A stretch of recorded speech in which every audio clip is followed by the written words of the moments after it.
আসসালামু আলাইকুম। হ্যালো বন্ধুরা, আজকে আমি আপনাদের সাথে একটা গল্প শেয়ার করতে যাচ্ছি। গল্পটি হলো জীবনের লড়াই। জীবন কোনো রূপকথার নয়, এটি এক কঠিন যুদ্ধক্ষেত্র, যেখানে প্রতিদিন আপনাকে নতুন নতুন বাধার সম্মুখীন হতে হবে। কেউ আপনাকে টেনে ধরবে, কেউ আপনার পথের কাঁটা হয়ে দাঁড়াবে, কেউ আপনার পথে পাথর ছুড়বে। এভাবে জীবন। কিন্তু আপনার কাজ হলো সব বাধা পেরিয়ে এগিয়ে যাওয়া।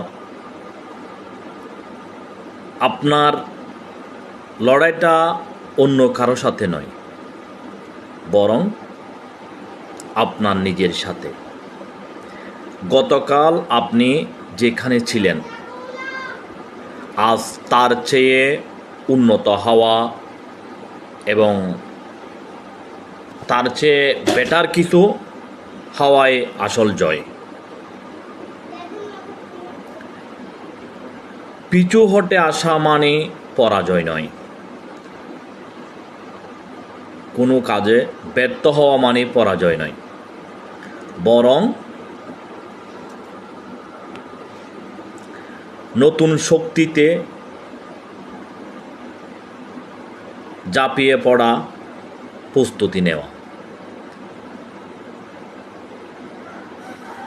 মনে রাখবেন, উত্তাল সমুদ্রে যেমন দক্ষ নাবিক তৈরি হয়, তেমনি শান্ত জলে দক্ষ নাবিক তৈরি হয় না। এই তো জীবনের লড়াই। ধন্যবাদ সবাইকে।